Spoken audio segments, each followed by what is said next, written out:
అధ్యాయం 12వ వచనాన్ని మనం చదువుతాం.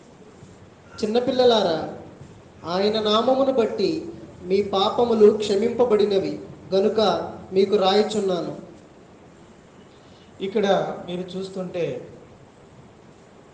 3 దశలు ఉన్నవారు కనిపిస్తారు. 12, 13, 14 ఈ 3 వచనాలు మీరు చదువుతుంటే మీకు 3 వయసుల వారు కనిపిస్తారు. చదవండి. తండ్రులారా, మీరు ఆది నుండి ఉన్నవాన్ని ఎరిగి ఉన్నారు కనుక మీకు రాయిచున్నాను. యవనస్తులారా, మీరు దుష్టుణ్ణి జయించి ఉన్నారు గనుక మీకు రాయిచున్నాను. చిన్నపిల్లలారా, మీరు తండ్రిని ఎరిగి ఉన్నారు గనుక మీకు రాయిచున్నాను. చదవండి. తండ్రులారా, మీరు ఆది నుండి ఉన్నవాన్ని ఎరిగి ఉన్నారు గనుక మీకు రాయిచున్నాను. యవనస్తులారా, మీరు బలవంతులు, దేవుని వాక్యము మీ యందు నిలుచుచున్నది. మీరు దుష్టుణ్ణి జయించి ఉన్నారు గనుక మీకు రాయిచున్నాను. ఇక్కడ మనకి 3 వయసుల దశల్లో ఉన్నవారు మనకు కనిపిస్తున్నారు. అపోస్తుడైన యోహాను గారు ఒక సంఘానికి రాస్తూ ఆయన ఆ సంఘంలో 3 వయస్కులకు ఆయన రాస్తున్నాడు. ఆ ముగ్గురు ఏంటంటే చిన్నపిల్లలు, యవనస్తులు, తండ్రులు. చిన్నపిల్లలు, యవనస్తులు, తండ్రులు. ఆ సంఘంలో చిన్నపిల్లలు ఉన్నారట, వాళ్ళకి రాస్తున్నాడు. యవనులు ఉన్నారట, వారికి రాస్తున్నాడు. తండ్రులు ఉన్నారట, వారికి రాస్తున్నాడు. ఎందుకు ఈ 3 వయసుల వారు అంటే, ఇప్పుడు ఉదాహరణకి మా ప్రశాంతి లేకపోతే పవిత్ర ఉందనుకోండి, వాళ్ళు చిన్నపిల్లలు. ఉదాహరణకి జాను, ఇస్రాయల్ గారు, వీళ్ళందరూ యవనస్తులు. మార్కు గారు, సోమన్ రాజు గారు, వాళ్ళందరూ కూడా తండ్రి వయసులో ఉన్నవాళ్ళు. ఇక్కడ కూడా సంఘంలో కూడా చిన్నపిల్లలు ఉన్నారు, యవనస్తులు ఉన్నారు, తండ్రుల వయసులో ఉన్నారు. అయితే పత్రిక రాసేటువంటి అపోస్తుడు ఆయన్ని ప్రేరేపించిన పరిశుద్ధాత్మ యొక్క ఉద్దేశం అది కాదు. శారీరకంగా 3 వయసులో ఉన్న వారి గురించి కాదు ఇక్కడ రాయబడింది. ఆత్మీయంగా కూడా 3 దశల్లో ఉన్నవారు ఉంటారు. ఆత్మీయంగా కూడా చిన్నపిల్లలు ఉంటారు, ఆత్మీయంగా కూడా యవనస్తులు ఉంటారు, ఆత్మీయంగా కూడా తండ్రులు ఉంటారు. ఎవరు చిన్నపిల్లలు? అక్కడ రాస్తున్నారు, ఎవరైతే రక్షణ పొంది ఉంటారో, ఎవరైతే క్రీస్తులో తిరిగి జన్మిస్తారో, ఎవరైతే క్రీస్తులో తమ పాపములన్నిటి నుండి క్షమాపణ పొంది ఉంటారో వాళ్ళు చిన్నపిల్లలు. మారు మనసు పొంది బాప్తిసం తీసుకుని రక్షింపబడి తమ పాపముల నుండి క్షమించబడి పరిశుద్ధులైన వాళ్ళు చిన్నపిల్లలు. క్రీస్తులో నూతనంగా వచ్చిన వాళ్ళు చిన్నపిల్లలు. ఇప్పుడు ఇక్కడ ఉన్న వాళ్ళందరికంటే చిన్న పిల్లలు ఎవరు ఇక్కడైతే చెప్పమంటారా? విశాలాక్షి గారు చిన్నపిల్ల. విశాలాక్షమ్మ గారు చిన్నపిల్ల. ఇక్కడ మనలో వయసులో అందరికంటే ఆవిడ పెద్దవిడ, కానీ ఆత్మీయంగా మనందరికంటే, మనలో చాలామంది కంటే ఆవిడ చిన్నపిల్ల. అది చిన్నపిల్లలు అంటే నూతనంగా వచ్చిన వాళ్ళు, ప్రభుని కొత్తగా తెలుసుకున్న వాళ్ళు చిన్నపిల్లలు. లేదు అంటే ఆ స్థితిలోనే ఉండిపోయిన వాళ్ళు చిన్నపిల్లలు. అంటే ఆ రక్షణ పొందిన స్థితిలోనే ఉండిపోయిన వాళ్ళు చిన్నపిల్లలు. నెక్స్ట్ యవనస్తులు అంటే దుష్టుణ్ణి జయించిన వారు, సాతాను క్రియల్ని అధిగమించిన వారు, పాప క్రియలని జయించిన వారు, పాపములపై జయము కలిగిన వారు యవనస్తులు. సో మనలో ఎవరైతే పాపములపై జయాన్ని పొందుతున్నారో, దాని విషయమై ప్రభు సహాయం తీసుకుని మరి ప్రభు కృపతో పరిశుద్ధాత్ముని సహాయంతో పాపములపై జయము కలిగి క్రీస్తుని పోలి నడుచుకోగలుగుతున్నారో, వాళ్ళు ఇంచుమించు నడుచుకోగలుగుతున్నారో వాళ్ళు యవనస్తులు. అంటే ఇప్పుడు చిన్న పిల్లలుగా మీరు ఉన్నారా లేకపోతే ఎలా ఉన్నారో ఆలోచించండి. కేవలం రక్షించబడి పాపముల నుండి క్షమాపణ పొందిన స్థితిలో ఉండి అనేకమైన బలహీనలతో ఆవరించబడి ఉంటే వాళ్ళు చిన్నపిల్లలు. కాస్త ఎదిగి పాపములపై జయాన్ని పొంది సాతాను యొక్క తంత్రాలపై జయాన్ని పొంది క్రీస్తుని పోలి నడవగలుగుతున్నారంటే యవనస్తులు. ఇక క్రీస్తుని పోలిన స్వరూపంలోకి వారు వచ్చేసారంటే, యేసు క్రీస్తు వారి వాళ్ళే పూర్తిగా మార్చబడ్డారు అంటే వారు తండ్రులు. ఇక వారిలో పొరపాటు ఉండదు, పడిపోరు, కదలరు, స్థిరంగా ఉంటారు. వారు తండ్రులు. ఆత్మీయ జీవితంలో మనం ఏ వయసులో ఉన్నాము? చిన్నపిల్లలుగా ఉన్నామా, యవనస్తులుగా ఉన్నామా, తండ్రులుగా ఉన్నామా? రక్షణ పొందిన స్థితిలోనే మనం ఉంటే ఇంకా అనేకమైన బలహీనతలతో మనం ఆవరించబడి ఉండుంటే, క్రీస్తుని పోలి నడవడంలో మనం ఇంకా తడబడుతున్నామంటే, ప్రారంభంలోనే ఉన్నాము అంటే చిన్న పిల్లలుగా ఉన్నాం ఆత్మీయ జీవితంలో. బలహీనతలను అధిగమించి పాపములపై జయాన్ని పొంది క్రీస్తుని పోలి నడవగలుగుతున్నాము అంటే యవనస్తులుగా ఉన్నామని అర్థం. ఇక క్రీస్తుని పోలి పూర్తిగా సంపూర్ణంగా మార్చబడ్డాము అంటే తండ్రులుగా ఉన్నామని అర్థం.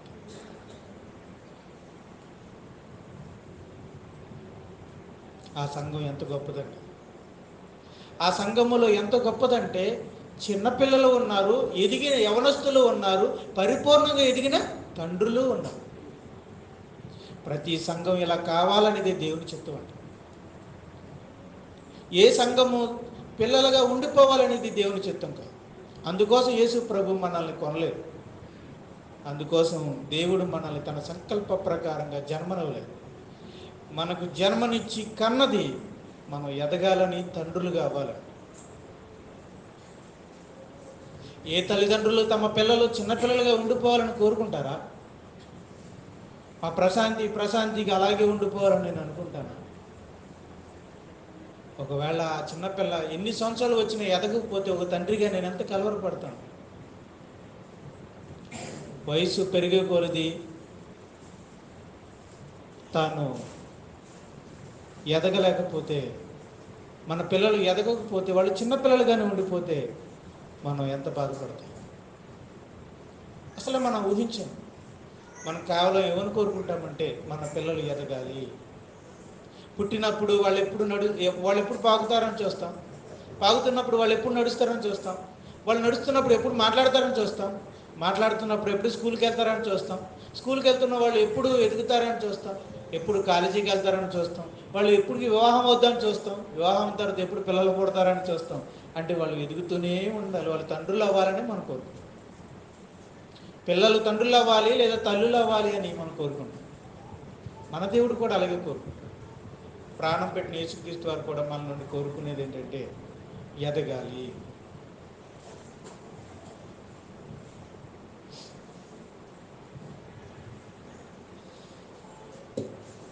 ఎఫెసీయులకు రాసిన పత్రిక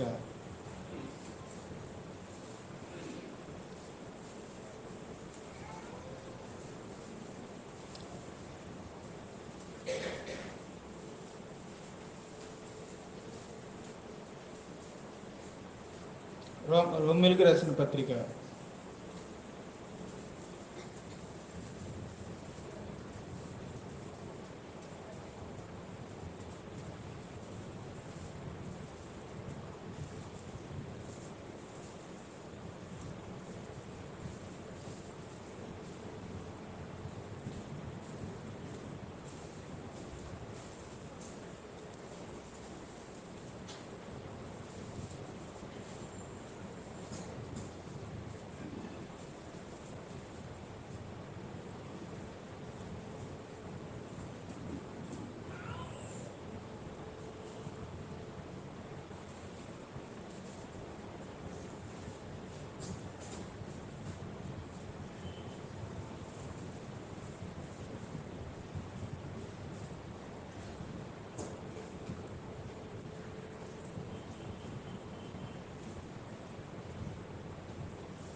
రోమిలికి రాసిన పత్రిక 8వ అధ్యాయము 29వ వచనం. ఎందుకనగా 28, 29. దేవుణ్ణి ప్రేమించు వారికి అనగా ఆయన సంకల్పం చొప్పున పిలువబడిన వారికి మేలు కలుగుటకై సమస్తమును సమకూడి జరుగుచున్నవని ఎరుగుదుము. ఎందుకనగా తన కుమారుడు అనేక సహోదరులలో జ్యేష్ఠుడగునట్లు దేవుడెవరిని ముందు ఎరిగెనో వారు తన కుమారుని సారూప్యము గలవారొకటకు వారిని ముందుగా నిర్ణయించాను. దేవుడు మనల్ని ఎందుకు నిర్ణయించాడంటే, దేవుడు ఎవరిని ముందుగా ఎరిగినో వారేం కావాలని తన కుమారునితో అంటే యేసు ప్రభుతో స్వారూప్యము గలవారు అవుటకు వారిని ముందుగా నిర్ణయించాడు. దేవుడు నిన్ను ఎందుకు ముందుగా నిర్ణయించాడు? నీకెందుకు సువార్త చెప్పాడు? నీ హృదయాన్ని ఎందుకు తెరిచాడు? నీలో విశ్వాసాన్ని, మారు మనసును కలిగించి నిన్ను ఎందుకు పుట్టించాడు అంటే, నూతనంగా జన్మించిన నీవు, పసిబిడ్డగా ఉన్న నీవు ఎదగాలని, క్రీస్తు స్వారూప్యంలోనికి మారాలని. అంటే అర్థం, యేసు క్రీస్తు వలే నీ హృదయాంతరంగం మార్చబడాలి, నీ ప్రవర్తన మార్చబడాలి, నీ అంతరంగం యొక్క తలంపుల యొక్క ఆలోచనలు క్రీస్తు యేసు వారి వలె మార్చబడాలి. అంటే మన యొక్క అంతరంగ స్వభావం అంతా కూడా, మన ఆలోచన, మన బుద్ధి సమస్తము కూడా క్రీస్తు యేసు వారి వలె మార్చబడాలి అనేది ఆయన ఆశ. కాబట్టి ఈ పత్రికను బట్టి, ఈ మాటలను బట్టి మనకి ఏమవుతుందంటే, దేవుడు మనల్ని ముందుగా ఎరిగి మనకు జన్మనిచ్చాడు అంటే కారణం మనము తన కుమారుని యొక్క స్వారూప్యంలోనికి మార్చబడాలి అని. అదే తండ్రులు, చిన్నపిల్లలు ఎదిగితే యవనస్తులు అవుతారు, యవనస్తులు ఎదిగితే తండ్రులు అవుతారు. ఆ తండ్రుల యొక్క స్థానమే, ఆ తండ్రుల స్థానానికి వచ్చారంటే, ఎదిగారంటే వాళ్ళు ఎవరి యొక్క స్వరూపంలోకి మార్చబడ్డారని? క్రీస్తు స్వరూపంలోకి మార్చబడ్డారు. కాబట్టి అలా మనం చిన్నపిల్లలుగా ఉన్న మనం అలా తండ్రుల వయస్సులోనికి వచ్చి క్రీస్తు స్వరూపంలోనికి మార్చబడాలి అనేది దేవుని ఆశ, దేవుని సంకల్పం. ఎఫెసీయులకు రాసిన పత్రిక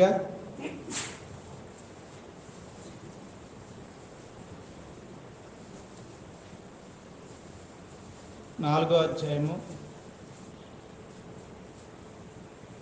11, 12.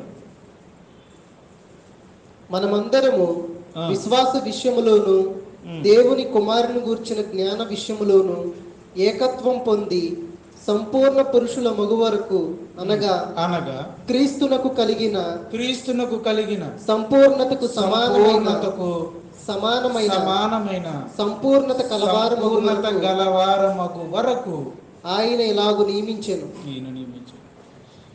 క్రీస్తుకు కలిగిన సంపూర్ణతకు సమానమైన సంపూర్ణత పొందేంత వరకు ఇలాగ నియమించాడు. అంటే ఈరోజు క్రీస్తునందు నూతనంగా జన్మించిన వ్యక్తి ఎవరికి సమానమైన వ్యక్తి కావాలి? యేసుక్రీస్తుకు సమానమైన వ్యక్తిగా మారాలి. సమానమైన ఇంచుమించు. సాతాను ఏం చెప్తుందంటే, ఇంచుమించుగా ఉంటే చాలే. ఈ మాట సాతాను మాట. దేవుడేమి, బహుశా నేను గత కాలంలో కూడా ఈ మాట నేను నమ్మలేకపోయినామో, కానీ ఈ మాటను మనం ఉన్నది ఉన్నట్టుగా నమ్మగలిగితే, లేఖనాల్ని మనం నమ్మగలిగితే, దేవుడు సమానమైన సంపూర్ణత గలవారమగు వరకు ఎలాగో నియమించిన ఉందే కానీ ఇంచుమించు దగ్గరగా వస్తే చాలే, మీరు అంతకంటే ఎక్కువగా అవ్వలేరులే అని దేవుని వాక్యం చెప్పలేదు. మరి ఈ ఆలోచన ఎక్కడిది? యేసు ప్రభుకు సమానమైన సంపూర్ణతలోకి రాలేము, అది మన వల్ల అవ్వదు. అవ్వగలరు. యేసు ప్రభు అంతటి వారికి మారడం అంటే ఇది మాటలా? ఈ మాటలన్నీ ఎవరు? ఈ ఆలోచనలన్నీ ఎవరు? దేవుని వాక్యం ఇస్తున్న ఆలోచన కాదు ఇది. ఈ పండు తినొద్దని అన్నాడట కదా, ఇది నిజమా అన్నాడే, ఆ సర్పం యొక్క మాటలు. క్రీస్తుకు సమానముగా సంపూర్ణతలోనికి రావాలి, అంత ఉన్నతమైన స్థితిలోనికి రావాలి అని దేవుడు నియమించాడు. దేవుడు సంకల్పించాడు అంటే అది జరిగిద్దనా జరుగుదనా? జరిగిద్దని. దేవుడు సంకల్పించాడంటే it is possible, it is possible. సాధ్యమైందనా అసాధ్యమైందనా అని ఎవరు అంటున్నారు? దేవుని వాక్యాన్ని బట్టి దేవుడు అంటున్నాడు. మరి మన ఆలోచనలు ఏం చెప్తున్నాయి? అసాధ్యమని మన ఆలోచన చెప్తున్నాయి. అసాధ్యమని కొంతమంది చెప్తారు. అనుభవం కలిగినటువంటి విశ్వాసులే అంటారు, యేసు ప్రభులాగా అన్ని విషయంలో సంపూర్ణం కావాలంటే అది మన వల్ల అవుద్దేంటి అని సీనియర్ బిలీవర్సే నేను చెప్పడం విన్నాను. ప్రసంగికులు కూడా చెప్పడం నేను విన్నాను. అన్ని విషయాల్లో మనం పర్ఫెక్ట్ అవ్వగలంటే అది మన వల్ల ఎక్కడ అవుతుంది? యేసు ప్రభు వల్ల అవుతుంది, మన వల్ల అవుతుంది? అది దేవుని వాక్యం. ఆ ప్రసంగికుడు చెప్పాడు, అనుభవం కలిగిన విశ్వాసం చెప్పారంటే వాళ్ళలో ఉండి సాతాను చెప్పిందే తప్ప అది పరిశుద్ధాత్ముడు చెప్పిన మాటగా. సాతాను మాట్లాడుతుంది. అపోస్తుడైన పేతురునే ఆవరించి, ప్రభువా నువ్వు శిలువ దగ్గరికి వెళ్ళడానికి వీల్లేదు అని అంది. ఆ మాట పేతురు అన్న మాట సాతాను అనిపించిన మాట. అపోస్తుడైన పేతురుని ఆవరించి మాట్లాడింది. ఈరోజు ఎంతోమంది బోధకుల చేత, విశ్వాసుల చేత, మీ చేత, నా చేత ఏమనిపిస్తుందంటే యేసు ప్రభుల మారడం అది మనం వల్ల వదిలే. అలాగే అంటారు, అక్కడే ఆ బైబిల్ అలా ఉంటుంది, కానీ అంతలా మారిపోవడం మనం వల్ల అవుతుందా అని మనలో మనకు అవిశ్వాసాన్ని, మనలో మనకి విశ్వాసం లేకుండా సందేహించేలాగా మనలో చెడ్డ ఆలోచనలు కలిగించడం, బోధకుల చేత, విశ్వాసుల చేత సమానముగా మార్చబడడం అసాధ్యమని చెప్పించి ఈరోజు మనలో అనేక మందిని బలహీనులుగా చేసింది. క్రీస్తుకి సమానమైన సంపూర్ణతలకు మారాలని చెప్పే బోధకులు ఎంతమంది? ఎందుకు చెప్పలేరో తెలుసా? ఎందుకు చెప్పట్లేదు మరి? ఎందుకంటే వాళ్ళకి ధైర్యం సరిపోవట్లేదు. మేము మారలేము కాబట్టి వాళ్ళకి చెప్పలేము. ఈరోజు క్రీస్తుకి సంపూర్ణతకు సమానమైన సంపూర్ణతలోకి ఎదగాలి అని ఆ రెఫరెన్స్ వరకు మాత్రం చదివి అలా మారాలి అని చెప్తున్నారే కానీ మారాలంటే ఇలా చేయాలి, ఇలా ఉండాలి, ఇది ఇలా ఉంటే మనం అవుతాము అని చెప్పగలిగిన వారు ఎవరున్నారు సమాజంలో?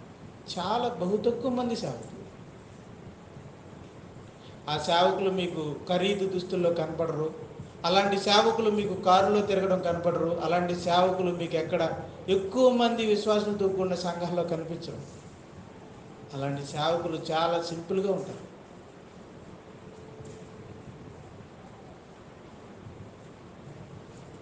వాళ్ళు నిజంగా సంపూర్ణతలోనికి వచ్చారు కనుక వాళ్ళు చెప్పగలుగుతున్నారు. ఈరోజు డంబముగా టీవీల్లో కనబడి డంబాన్ని ప్రదర్శించే ప్రతి సేవకుడు ఎందుకు చెప్పలేకపోతున్నాడంటే వాళ్ళే ధనాపేక్షతో లోపడి ఉన్నారు. యేసుక్రీస్తు వారు ధనాపేక్షను జయించిన వాడు కనుక, వాళ్ళు ధనాపేక్షను జయించలేని వారు కనుక మన క్రీస్తు స్వరూపులకు సమానంగా మారాలి అని బల్లగుద్ది ఎందుకు చెప్పలేకపోతున్నారంటే, ఇప్పుడు దశంభాగాన్ని పండని బల్లగుద్ది చెప్పిన వ్యక్తి క్రీస్తు స్వరూపులకు మార్చబడాలని ఎందుకు చెప్పట్లేదు? ఎందుకంటే తానే అనేక బలహీనల చేత ఆవరించబడి ఉన్నాడు కనుక, తానే ధనాపేక్షతో ఓడించబడ్డాడు కనుక తాను ఎలా చెప్పగలడు ధైర్యంగా? చెప్పిన ఆయన మనసాక్షి ఎలా ఒప్పుకుంటారు? డంబంతోనూ, డబ్బాషతోనూ, అసూయతోనూ, ఇరుగు పొరుగు సేవకులతో పోల్చుకుని వాళ్ళని తక్కువ చేసి మాట్లాడేటువంటి వీళ్ళు యేసుక్రీస్తు వల్ల మారాలని ఎలా చెప్పగలరు?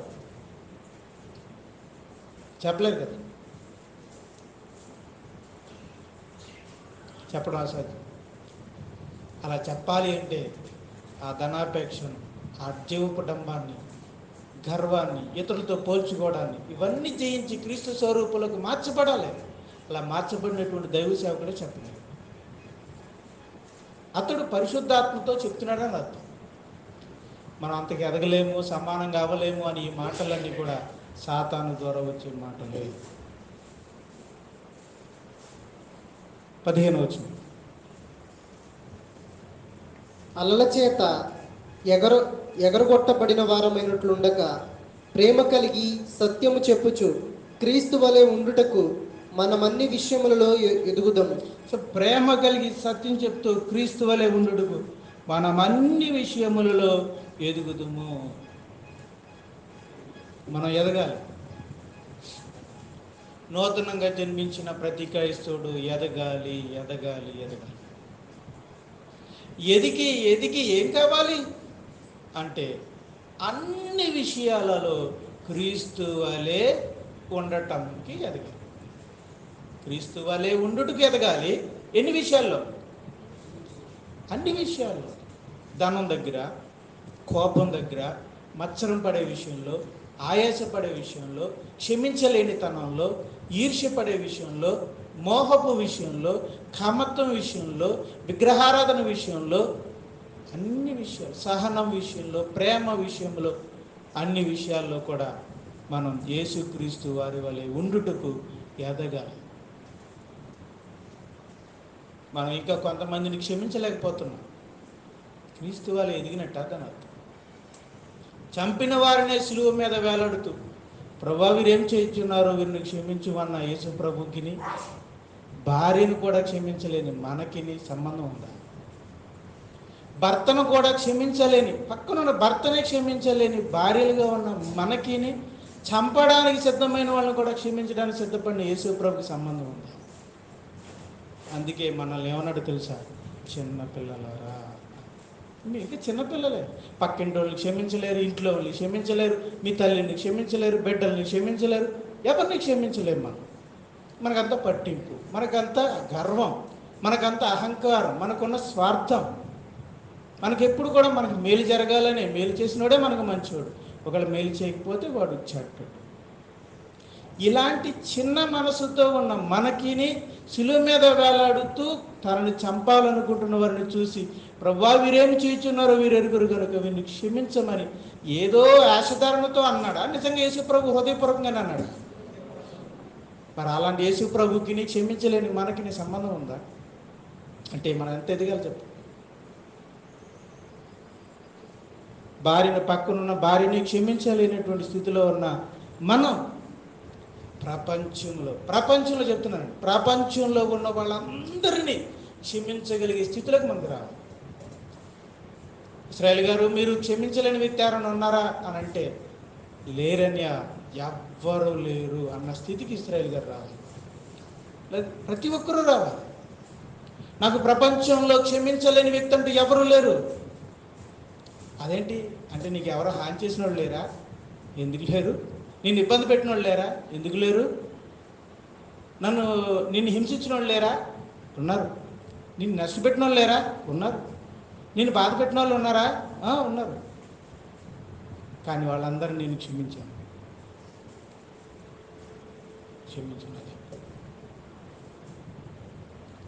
అన్నయ్యలు అసూయపడి యేసు మీద చాలా పగ పెట్టుకుని, తోబుట్టిన వాళ్ళే, సొంత అన్నదమ్ములే పగ పెట్టుకుని, కక్ష పెట్టుకుని, హింసించి, అమ్మేసి, తండ్రి నుండి, కుటుంబం నుండి దూరంగా వెళ్ళిపోయేలా చేశాడు. ఒక బానిసలాగా బ్రతకడానికి అమ్మేశాడు. ఆ తర్వాత అన్నలే వచ్చి కాళ్ళకు మొక్కే స్థితిలోనికి దేవుడు తీసుకొస్తే అప్పుడు అన్నలు వచ్చి, తమ్ముడు ఆ రోజు మిమ్మల్ని నేను చాలా హింసించాం, అవన్నీ జ్ఞాపకం పెట్టుకుని పగ తీర్చుకుంటావేమో, మమ్మల్ని క్షమించు తమ్ముడు అని అంటే, అన్నలారా మీరు భయపడకండి, నేనేమి మీరు చేసిన కీడికి నేను మిమ్మల్ని పగ తీర్చుకుంటాను అనుకోకండి, నేను ఎప్పుడో మిమ్మల్ని క్షమించాను. ఇదంతా మన మంచి వరకే జరిగింది, దేవుడు మన మంచి కోసమే చేశాడు, నేను మిమ్మల్ని ఏం చేయనని చెప్పాడు. నేను మిమ్మల్ని ఏమైనా చేయడానికి దేవుని స్థానంలో నేను ఉన్నానా అన్నాడు. అంటే అర్థం ఏంటి? మీరు చేసిన పనికి తోలు తీసే పని దేవుడిది, నాది కాదు. నేను ఎప్పుడో మిమ్మల్ని క్షమించేశాను. మనం ఎప్పుడు కూడా అలాగే ఉండాలి. ప్రతి ఒక్కరిని కూడా మీరు గురువారం విన్నారు, కనికరం కలిగిన వాడు ఇతరులను క్షమిస్తాడు, క్షమాపణ గుణాలు కలిగి. చిన్ని చిన్ని విషయాలు కూడా క్షమించలేని మనం ఎలా మారిపోవాలి? యేసుక్రీస్తు వారి వల్లే మారడం అంటే ఏంటి? చంపినోడిని కూడా క్షమించే స్థితిలోనికి మనం వెళ్ళాలి. చంపాలనుకుని మన మీద పన్నాగాలు అనేవాడిని కూడా చూసి వాడి మీద ఏ ద్వేషం పెట్టుకోకుండా క్షమాపణ భావంతో హృదయాన్ని తేలిక కలిగి అతని పట్ల మంచి అభిప్రాయాన్ని కలిగి ఉండడం, మనం ఆ స్థితికి రావాలి. మనం అన్ని విషయముల్లో క్రీస్తు వలె ఉండుటకు మనము ఎదుగుతాము.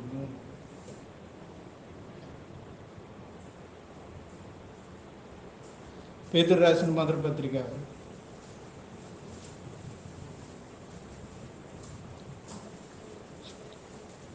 పేతురు రాసిన మొదటి పత్రిక 2వ అధ్యాయం.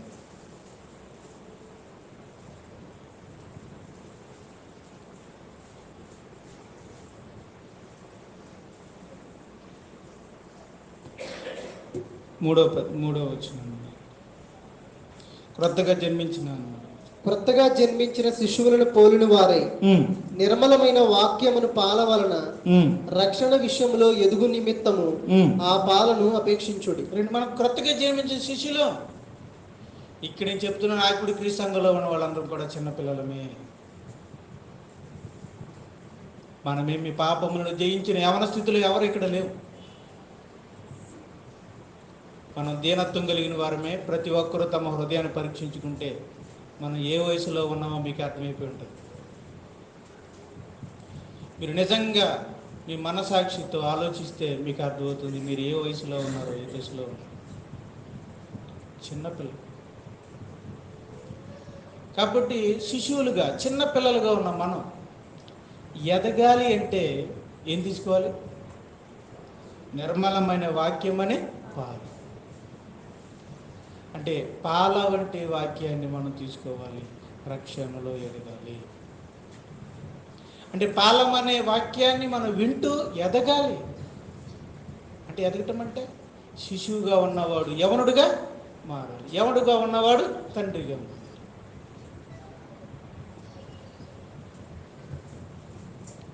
ఇప్పుడు శిశువుగా ఉన్నవాడు పాలను తాగుతూ కాస్త పెరిగాడు అనుకోండి, 1 సంవత్సరం 2 సంవత్సరాలు వచ్చినాయి, లేదా ఒక 5 సంవత్సరాలు వచ్చినాయి, ఇంకా పాలు పట్టిస్తూనే ఉంటామా?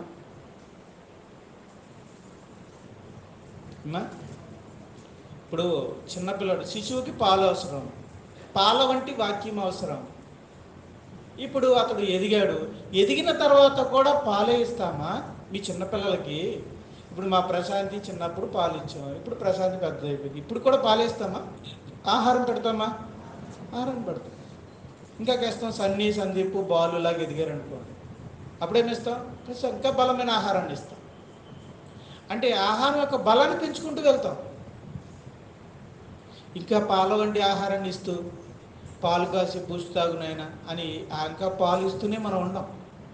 ఎందుకంటే పాలు మాత్రమే ఇస్తే ఎదిగిన ఆ వ్యక్తికి సరిపోదు. ఆ వ్యక్తి ఇంకా బలంగా ఎదగాలి. ఒకవేళ పాలే ఇస్తున్నాం అనుకోండి, ఇంకే ఆహారాన్ని ఇవ్వట్లేదు అనుకోండి, అతడు వయసులో ఎదగలేడు. వయసు ఎదుగుతుంది కానీ శారీరకంగా ఎదగలేడు, బలవంతుడు కాలేడు. అతడు యవనుడిగా బలవంతుడిగా మారాలి అంటే పాలు మానేసి అతడికి బలమైన ఆహారాన్ని ఇవ్వాలి. అలాగే ఆత్మీయ స్థితిలో కూడా శిష్యులుగా ఉన్నవారు పాలు తాగుతూ ఎదిగిన తర్వాత వాళ్ళకి బలమైన ఆహారం అవసరం. చూద్దాం ఎబ్రిల్కి రాసిన పత్రిక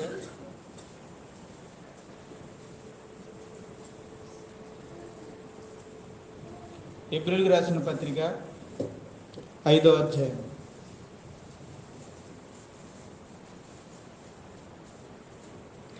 12వ వచనం. కాలమును బట్టి చూచితే మీరు బోధకులుగా ఉండవలసిన వారై ఉండగా దేవోక్తులలో మొదటి మూలపాఠములను ఒకడు మీకు మరలా బోధింపవలసి వచ్చెను. కాలాన్ని బట్టి చూస్తే, వయసును బట్టి చూస్తే, మీరు క్రీస్తులోకి వచ్చిన వయసును బట్టి మీరు చూస్తే బోధకులుగా ఉండవలసిన వారు. బోధకుడు అంటే ఏంటో తెలుసా?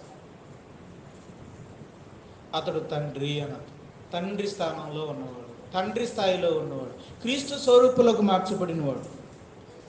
క్రీస్తు స్వరూపంలోకి మార్చబడిన ఒక తండ్రి స్థానానికి ఉండవలసిన మీరు ఉండాల్సి ఉండగా దేవోక్తులలో మొదటి మూలపాఠములు ఒకడు మీకు మరలా బోధింపవలసి వచ్చింది. ఇంకా మీకు మూలపాఠాలే మీకు మళ్ళీ బోధించాల్సిన పరిస్థితి వచ్చింది. మీరు పాలు త్రాగవలసిన వారే కానీ బలమైన ఆహారం తినగలిగిన వారు కారు. ఇక్కడ 2 రకాల ఆహారాలు ఉన్నాయి, పాలు, బలమైన ఆహారం. మీరు పాలు తాగే స్థితిలోనే ఉన్నారు కానీ బలమైన ఆహారాన్ని తినే స్థితిలో మీరు లేరు. అంటే ఇప్పుడు ఈ హెబ్రీయులు ఈ పత్రిక రాయబడిన వారు ఏ స్థితిలో ఉన్నారు? చిన్నపిల్లలుగా ఉన్నారా, యవనులుగా ఉన్నారా, లేదా తండ్రులుగా ఉన్నారా? చిన్నపిల్లలుగా ఉన్నారు. చిన్నపిల్లలుగా ఉన్నారు కాబట్టి వాళ్ళకి ఏం అవసరం? పాలే అవసరం. ఎన్ని సంవత్సరాలు చదువుతున్నారు? వయసు చూస్తే తండ్రుల వయసు, కానీ ఇంకా స్థితి చూస్తే చిన్నపిల్లలు. ఇంకా పాలు తాగుతున్నారు, ఇంకా పాలు తాగుతున్నారు, ఇంకా పాలు తాగుతూనే ఉన్నారు. ఇంకా ఆ బోధే మూలపాఠాలే. ఇంకా ఆ మూలపాఠాలే మళ్ళీ వింటూ నేను సువార్తను వినటం, మారు మనసు పొందడం, బాప్తీసం తీసుకోవడం, నేను రక్షించబడటం, నా పాపాలు క్షమించబడ్డాయని నిర్ధారించుకోవడం. ఇంకా ఆ స్థితిలోనే ఆ బోధనే వినటానికి, ఆ బోధన విని సంతోషపడడానికే ఇష్టపడడం. చూడండి, మూలపాఠాలు. పాలు అంటే ఏంటి? ఇక్కడ పాలు అంటే ఏంటంటే ఇక్కడ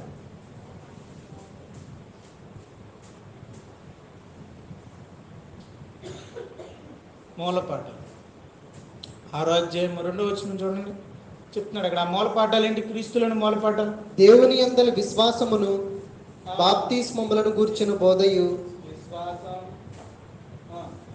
బాప్తిస్మములను గూర్చిన బోధయు, బాప్తిస్మం, హస్త నిక్షేపణమును, మారు మనస్సు, పైన ఉంటుందండి మారు మనస్సు, మృతుల పునరుత్థానమును, మృతుల పునరుద్ధానం, నిత్యమైన తీర్పును అను పునాది మరలా వేయక, తీర్పు. ఇంకా చెప్పాలంటే రక్షణ పొందటం,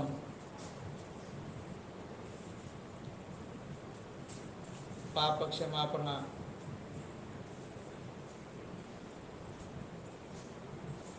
క్రీస్తు బలి, సువార్త, ఇవన్నీ ఏంటంటే ఇక ఆ బోధ విని దానితోనే సరిపెట్టబడడానికి ఇష్టపడటం. అంటే దేవుడు సంకల్పించాడు, తన కుమారుని పంపించాడు, నా పాపముల కొరకు శిలువ మీద చనిపోయాడు, దాని ద్వారా నేను రక్షించబడ్డాను, దాని ద్వారా నా పాపాలు క్షమించబడ్డాయి, నేను నూతనంగా జన్మించాను, నేను క్రీస్తులోకి వచ్చాను, విశ్వాసము, బాప్తిసము, మారు మనసు, నా పాపాల విషయమై నేను మారు మనసు పొందాలి. ఇవి పాలు. ఇవి ఈ స్థితిలోనే, అంటే ఎన్నిసార్లు చెప్పాలని ఆ స్థితిలోనే ఉన్నారు. అంటే అర్థం ఏంటంటే వాళ్ళ స్థితి అలాగే ఉంది కాబట్టి వాళ్ళకి మరలా ఇంకా దాని గురించే చెప్పాల్సి వస్తుంది, ఎదగట్లేదు. అది చెప్పిన తర్వాత, ఇవన్నీ చెప్పాక వాళ్ళు ఏమవ్వాలి? కాస్త పెద్ద అవ్వాలి. పెద్ద అయినప్పుడు వాళ్ళకి బలమైన ఆహారం ఇవ్వాలి. కానీ బలమైన ఆహారం తినే స్థితిలో వాళ్ళు ఉన్నారా? లేదు. కాబట్టి వాళ్ళు ఇంకా ఎదగలేదు. కాబట్టి ఆ విషయాల్లో ఇంకా మారు మనసు గురించి చెప్పి మారు మనసు పొందేలా చేయటం, విశ్వాసాన్ని గురించి చెప్పి ఇంకా విశ్వాసంలో పెంపొందించడం, బాప్తీసాన్ని గురించి చెప్పి బాప్తీసంలో ఏం జరిగిందో తెలియచేయటం, రక్షణ గురించి చెప్పి రక్షణలో ఏం జరిగిందో చెప్పడం, పాప క్షమాపణ గురించి చెప్పి పాపాలు ఎలా క్షమించబడ్డాయో చెప్పడం. వారిని స్థిరపరచడానికి మరలా చెప్పాల్సి వస్తుంది. కానీ వాళ్ళు ఎదగట్లేదు. ఇక్కడ 13వ వచనంలో మరి పాలు, 13వ వచనం పైన, మరియు పాలు త్రాగు ప్రతివాడు శిశువే గనుక నీతి వాక్య విషయంలో అనుభవం లేనివాడే ఉన్నాడు. వయసు వచ్చిన వారు అభ్యాసము చేత మేలును కీడులను వివేచించుటకు సాధకం చేయబడిన జ్ఞానేంద్రియములు కలిగి ఉన్నారు. కనుక బలమైన ఆహారము వారికి. ఇక్కడ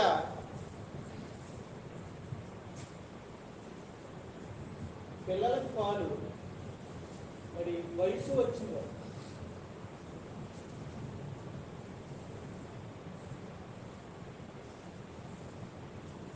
వయసు వచ్చినారంటే ఈనాడు చెప్పాం కదా, యవనస్తులు.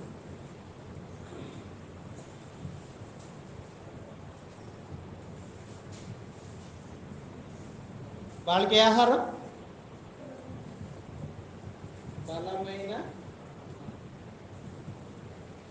బలమైన ఆహారాన్ని వాళ్ళకి పెట్టాలి. ఏంటి బలమైన ఆహారము? 13వ వచనంలో చూడండి, 2వ మాట, నీతి వాక్య విషయంలో అనుభవం లేని వాడే ఉన్నాడు. అంటే బలమైన ఆహారం అంటే ఏంటన్నమాట? నీతిని గురించిన వాక్యం. విశ్వాసాన్ని గురించిన బోధ పాలు, మారు మనసును గురించిన బోధ పాలు, రక్షణ పొందాలి, క్రొత్త జీవితంలోకి అడుగు పెట్టాలి, నీ పాపములను కడుగు వేయబడాలి, క్షమించబడాలి అనేది ఏ బోధ? ఆ బోధ అది ఏంటది? పాలు.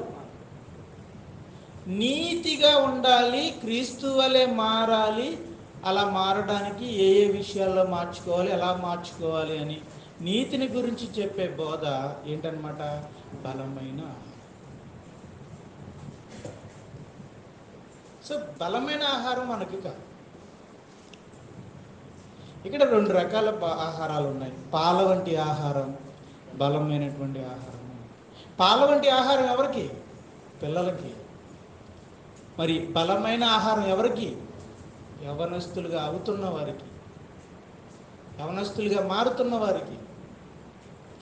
బాలుల్లోనే కొంచెం ఎదిగిన వాళ్ళకి, ఇక యవనస్తులు అవుతారు అనుకున్న వాళ్ళకి బలమైన ఆహారం పెడతారు. కనుక యవనులుగా మారుతున్న వారికి ఏం కావాలి? బలమైన ఆహారం.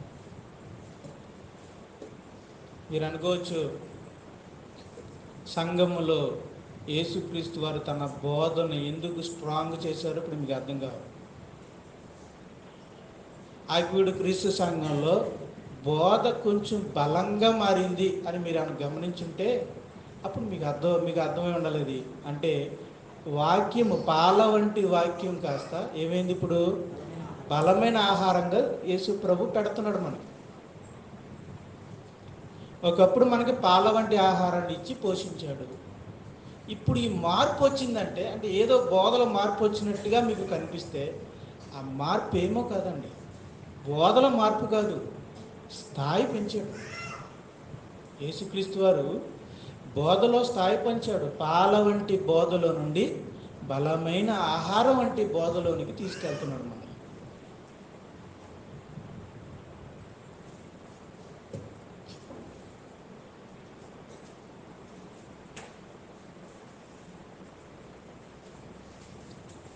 కొరింథీయులకు రాసిన 2వ పత్రిక,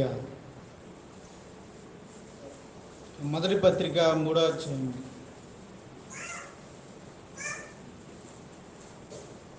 మొదటి వచనం. కొరింథీయులకు రాసిన మొదటి పత్రిక 3వ అధ్యాయము 1వ వచనం. సహోదరులారా, ఆత్మ సంబంధులైన మనుషులతో మాట్లాడినట్లు నేను మీతో మాట్లాడలేకపోతిని. శరీర సంబంధులైన మనుషులే అనియు క్రీస్తునందు పసిబిడ్డలే అనియు మీతో మాట్లాడవలసి వచ్చెను. క్రీస్తునందు పసిబిడ్డలే అని మీతో మాట్లాడవలసి వచ్చెను.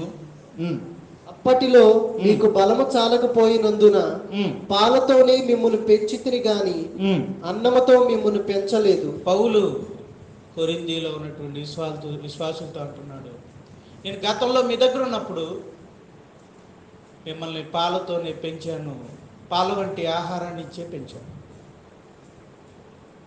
సో మిమ్మల్ని మీరు క్రీస్తునందు పసిపిల్లలుగానే ఉన్నారు కనుక మీకు పాల వంటి ఆహారాన్ని ఇచ్చే పెంచాను. అప్పట్లో మీరు ఇంకా బలం కలిగిన వారు అవ్వలేదు, వయసు వచ్చిన వారిగా మారలేదు, ఇంకా మీరు బలవంతులు కాలేదు, యవనస్తులు కాలేదు.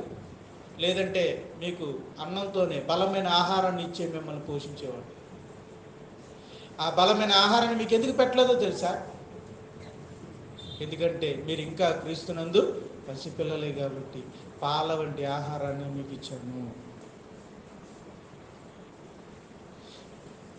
ఇప్పుడు పౌలు గారు వీళ్ళని ఇంకా పసిపిల్లలే అనడానికి కారణం ఏంటి? అప్పటికి ఒక 2-3 సంవత్సరాలు, మేబీ 2-3 సంవత్సరాలు గతించినాయి. వాళ్ళు మారి ఇప్పటికే 2-3 సంవత్సరాలు అయినాయి. మరి సంవత్సరాలు గడిచినప్పటికీ ఇంకా వాళ్ళు పసిపిల్లలే అని పాల వంటి ఆహారాన్ని ఇవ్వాల్సి వచ్చిందని పౌలు గారు బాధపడడానికి కారణం ఏంటి? ఈ బలమైన ఆహారాన్ని వాళ్ళకి ఇవ్వలేకపోవడానికి కారణం ఏంటి? వాళ్ళు ఎందుకు ఇంకా క్రీస్తునందు పసిపెట్లుగానే ఉన్నారు? కాలం గడవలేదా? గడిచింది. సంవత్సరాలు గడవలేదా? నెలలు గడవలేదా? రోజులు గడవలేదా? గడిచాయి. మరి ఇంకా ఎందుకు 3 సంవత్సరాలు గడిచినా ఇంకా ఎందుకు పసిపిల్లలుగా ఉన్నారని పౌలు గారు ఎందుకు అంటున్నారు? సో అక్కడ అంటున్నాడు, ఎందుకు అంటున్నాడంటే మీరు ఇంకాను శరీర సంబంధులై ఉండుట వలన ఇప్పుడును మీరు బలహీనులై ఉన్నారు కారా? మీరు బలవంతులు కారు, మీరు బలహీనులే అని నేను ఎందుకు అంటున్నానంటే మీరు ఇంకా ఆత్మ సంబంధులుగా ప్రవర్తించట్లేదు. శరీర సంబంధులుగా ప్రవర్తిస్తున్నారు కనుక మీరు ఇంకా బలహీనులే, మీరు పసిపిల్లలే నా దృష్టిలో. చెప్పండి, ఎందుకు శరీర సంబంధులుగా ఉన్నారని దేని బట్టి చెప్తున్నాడు ఆయన? మీలో అసూయయు నేను మీరు శరీర సంబంధులని ఎందుకన్నానంటే మీలో ఇంకా అసూయలు, కలహము ఉండగా మీరు శరీర సంబంధులై మనుష్య రీతిగా నడుచుకుని వారు కారా? రైట్. అంటే ఎవరు పసిపిల్లలు? ఇంకా అసూయ. అందుకే నేను అన్నానండి, ఇంకా అసూయ పడుతూ, ఇంకా ఈర్ష పడుతూ, చిన్నాటికి సనుక్కుంటూ, గొనుక్కుంటూ, క్షమించలేకపోవటం, క్షమించమని అడగకపోవటం, స్వార్థాన్ని కోరుకోవడం, మనం కక్ష పెట్టుకోవడం, పగ పెట్టుకోవడం, ప్రతీకారాలు తీర్చుకోవడం, వాదనలు ఆడటం, కలహాలు పెట్టుకోవడం, గొడవలు ఆడటం, దూషించడం, బూతులాడటం, కొట్లాటలు ఆడటం, కామంతో చూపులు, కళ్ళల్లో నుండి తప్పుగా చూడటం, ధనాపేక్ష, ధనం కోసం పరుగులు పెట్టడం, ధనాన్ని అమితంగా ప్రేమించడం, ధనంగా ఉన్న వాళ్ళని చూసి బాబో ఎంత అయిపోయారో బాబోళ్ళని ఆశపడిపోవడం, ఇవన్నీ ఉన్నాయంటే, ఈ బలహీనతలు మనలో ఉన్నాయంటే ఒక మాట అడుగుతున్నాను, ఇవి యేసు ప్రభులో ఉన్నాయనా లేవన్నా? ఎంతైనా ఉన్నాయంటారా? రవ్వంతైనా లేని లక్షణాలు మనలో ఉన్నాయంటే ఇంకా మనం ఎలా అన్నమాట? బలవంతులమా బలహీనులమా? అంటే ఇప్పుడు ఈ బలహీనతల్ని వీటిని మనం జయించగలిగామా, జయించలేకపోతున్నామా? అంటే మనం బలవంతులమా, జయించిన బలవంతులమా, ఇంకా వాటిని జయించలేని బలహీనులుగా ఉన్నామా? జయించలేని బలహీనులుగా ఉన్నాం. అందుకే మనం పసిబిడ్డలు. అంటే ఎవరు పసిబిడ్డలు అని అంటే అనేక బలహీనతల చేత ఆవరించబడిన వాడు క్రీస్తునందున్న పసిబిడ్డ. అందుకే అంటున్నానండి, ఇప్పుడు మన రక్షణ పొందిన తర్వాత దొంగతనాన్ని మానేయచ్చు. దొంగతనాన్ని మానేస్తాం, కానీ ఆశించటానికి జయించం, గెలవకుండానే ఉంటాం. మనం కొట్లాట మానేస్తాం, వెళ్ళి కర్రెచ్చుకు కొట్టాం, కానీ కోపంతో అరవటాన్ని మనం మానం, గెలవలేదు. మనం ప్రతీకారం తీర్చుకోం, కానీ హృదయంలో కక్ష పెట్టుకుంటాం. ఆడెప్పుడైనా రోడ్డు మీద పడిపోతే అమ్మయ్య కాలు ఇరిగిపోయిందా, అలాగే అని మనం సంతృప్తి పడతాం. అంటే మనం డైరెక్ట్గా నిజంగా మనకు అవకాశం ఉంటే మనమే కొట్టేద్దాం, కానీ ఇప్పుడు రక్షించబడ్డాం కదా, ఎవడో అన్నాడంటే డొరే నేను మారుమనసు పొందాను కాబట్టి సరిపోయింది మీ పని, లేకపోతే కాళ్ళు రెండు ఎరగొట్టేద్దాను అన్నాడు. అలాగా మనకి అవకాశం లేకుండా యేసుప్రభు మన చేతులు కట్టేశాడు. కానీ ఈరోజు ఈ డైలాగులు మన సేవకులు కూడా చెప్తున్నారండి. మరి మా యేసుప్రభు మా రెండు చేతులు కట్టేశాడు, లేకపోతే నీ తోలు తీసేద్దుండ్రా అంటున్నాడు ఒక ఆయన. సేవకుడే అలా అంటున్నాడు. ఈ కరెక్ట్ కదండి. ఇలాంటి మాటలు విని మీరు మోసపోకండి. అవో యేసుప్రభు కోసం ఎంతగా పోరాడుతున్నాడు ఈయన, ఆ మాటలు రెచ్చిపోకండి. అవి యేసుప్రభు అది పరిశుద్ధాత్మ పలికే మాటలు కాదు. యేసుప్రభు ఎప్పుడు కూడా అలా పౌరుషంగా మాట్లాడలేదు. పరిశుద్ధాత్మ కలిగిన యేసుప్రభు అలా మాట్లాడలేదు, అపోస్తులు అలా మాట్లాడలేదు. అది పౌరుషం కాదు. మీరు అనుకోవచ్చు అది తొడగొడుతున్నాడు అంటే అది మీరు పౌరుషం అనుకుంటున్నారేమో. పౌరుషం కాదు అది, అది సాతాను. ఖచ్చితంగా అది సాతాను ఆత్మ, దురాత్మ ఇచ్చే ప్రేరేపణ అది. ఎవరు నిజంగా ఎవరు తొడగొడతారండి, ఎవరు దెబ్బలాడతారండి, ఎవరు పోట్లాడతారండి, ఎవరు కలహాలు ఇస్తారండి? శరీర సంబంధులు, ఆత్మ సంబంధుల? శరీర సంబంధులు ఎవరు ప్రేరేపిస్తారు? సాతానా దేవుడా? సాతానే. సాతాను ఆత్మే, అపవాది ఆత్మే ప్రేరేపిస్తాడు. పరిశుద్ధాత్ముడు ప్రేరేపించడు. పరిశుద్ధాత్ముడు ఎలా ప్రేరేపిస్తాడు? అలాంటి పరిస్థితులు వచ్చినప్పుడు ఓర్చుకోమంటాడు, సహించమంటాడు, కాముగా ఉండైనా అంటాడు, బదులు దూషించకనైనా అంటాడు. అది పరిశుద్ధాత్ముడు అంటే. దేవుని ఆత్మ ప్రేరేపించిన వాడు సహిస్తాడు, అపవాది ఆత్మ, దురాత్మ చేత ప్రేరేపించిన వాడే దూషిస్తాడు, ఎదురు తిరుగుతాడు, బూతులాడతాడు, నానా గొడవ చేస్తాడు.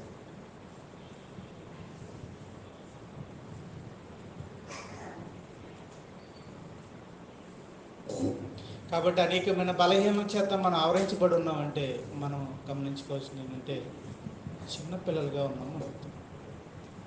చిన్నపిల్లలు. సో మనలో కూడా అన్ని విషయాల్లో మనం బలహీనలకు, చాలా విషయాల్లో మనం బలహీనలుగా ఉన్నాం. ఉదాహరణకి మనం అడల్టరీని మానేసి ఉండొచ్చు, కానీ చెడ్డ చూపుల్ని మనం ఇంకా మానలేకపోవచ్చు. చెడ్డ చూపుల్ని మనం జయించలేము. మనం ఇతరులని హాని చేయకపోవచ్చు, కానీ వాళ్ళ మీద అసూయపడడం మనం మానలేకపోతున్నాం. అది ఏ స్థితిలో తెలుసా? పసిబిడ్డల స్థితి.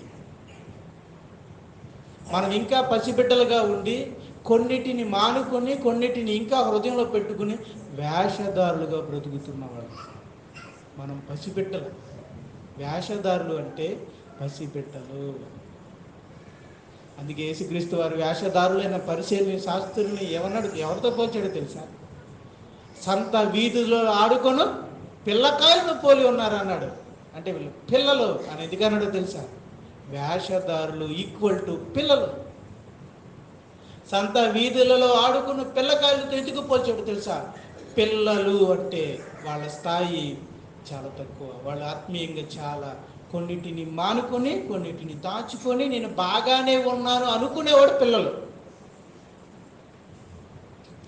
ఈరోజు పరిశుద్ధాత్మ దేవుడు మీ హృదయాన్ని తెరిచి ఈ విషయాన్ని మిమ్మల్ని ఒప్పిస్తే మీరు నిజాయితీగా ఒప్పుకోండి, ప్రభువా నేను నిజంగా పసిబిడ్డనే, క్రీస్తునందు నేను ఇంకా చిన్నవాడిగానే ఉన్నాను, అనేక బలహీనల చేత నేను ఆవరించబడి ఉన్నాను, నేను ఇంకనూ మీలో క్రీస్తునందు పసిబిడ్డగానే ఉన్నాను ప్రభువా, నేను ఎదగాలనుకుంటున్నాను, ఈ బలహీనతలన్నీ అధిగమించి ఎదగాలనుకుంటున్నాను. కాబట్టి ఈ బలహీనతను అధిగమించడానికి అవసరమైన బలమైన ఆహారాన్ని నాకు పెట్టండి అని మీరు అడగాలండి. మనం అడగాలి. అది ఎవరు అడుగుతారు? పసిబిడ్డగానే ఉండాలి అని మీరు అనుకుంటే మీరు అడగలేరు. నేను పసిబిడ్డగా కాదు, నేను ఎదగాలి, యవనుడిగా మారాలి, తండ్రిగా మారాలి, క్రీస్తు స్వారూప్యములోనికి అన్ని విషయాల్లో మార్చబడాలి అనే ఆసక్తి కలిగిన వారు ఖచ్చితంగా అడగండి. ఎవరైతే ఎదగాలని కోరుకుంటున్నారో వాళ్ళకి నేను ఇస్తున్న సలహా ఏంటంటే, ముందు నువ్వు పసిబిడ్డవు అన్న విషయాన్ని ఒప్పుకో. ముందు నీకు అనేక బలహీనతలు ఉన్నాయన్న విషయాన్ని ఒప్పుకొని ఆ బలహీనతలన్నిటిని అధిగమించటానికి బలమైన ఆహారాన్ని ఇవ్వు తండ్రి, నన్ను ఎదిగేలా చేయండి, ఆ పరిస్థితులు నాకు కల్పించండి అని మీరు ప్రార్థన చేస్తే దేవుడు మీకు మీ ప్రార్థన ఆలకించి, విశ్వాసంతో కూడిన మీ ప్రార్థన ఆలకించి మీకు ఆ పరిస్థితులు కల్పిస్తాడు, ఆ బలమైన ఆహారాన్ని మీకు దయచేస్తాడు. అప్పుడు మీరు ఆ బలహీనతలను జయించగలుగుతారు. అప్పుడు మీరు కూడా బలవంతులవుతారు. మీరు యవనస్తులుగాను ఇంకా ఎదిగి తండ్రులుగాను అనగా అన్ని విషయములో క్రీస్తు వలె ఉండుటకు మీరు మార్చబడతారు.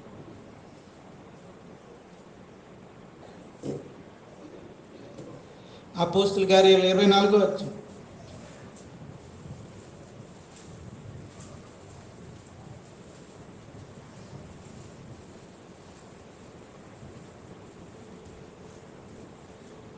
అపోస్తుల కార్యాలు 24వ అధ్యాయం 24వ వచనం. కొన్ని దినములైన తరువాత ఫెలిక్సు యూదురాలైన ద్రుసిల్లాను తన భార్యతో కూడా వచ్చి 24వ అధ్యాయము 24వ వచనం చదువుతున్నారు సోదరులు, చూడండి. కొన్ని దినములైన తరువాత ఫెలిక్సు యూదురాలైన ద్రుసిల్లాను తన భార్యతో కూడా వచ్చి పౌలును పిలిపించి క్రీస్తు యేసునందలి విశ్వాసమును గూర్చి అతడు బోధింపగా వినెను. చాలు. ఫెలిక్సు అనే ఒక రోమాధికారికి పౌలు గారు ఆయనతో మాట్లాడే అవకాశం వచ్చింది. అప్పుడు చెరలో ఉన్నాడు ఆయన. ఫెలిక్స్ అధికారి కింద ఉన్నాడు.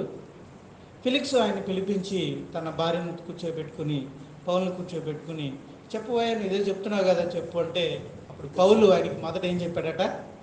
యేసుక్రీస్తునందుల విశ్వాసముని గురించి బోధించాడు. అంటే అది ఏ ఆహారం? విశ్వాసం అంటే దేని గురించి? ఎటువంటి ఆహారం అది? పాల వంటి ఆహారం. సో మొదట ఒక అవిశ్వాసికి ఎటువంటి ఆహారాన్ని ఇచ్చాడు? పాల వంటి ఆహారాన్ని ఇచ్చాడు. అతడు ఇంకా జన్మించలేదు కనుక, మారాలని అనుకుంటున్నాడు కనుక, వినాలనుకుంటున్నాడు కనుక అతనికి విశ్వాసము, రక్షణ, పాప క్షమాపణ, యేసు ప్రభు శిలువ త్యాగం, ఆ త్యాగంలో పాపాలు క్షమించబడటం, ఉగ్రత నుంచి తప్పించబడటం, ఇవన్నీ కూడా చెప్పాడు.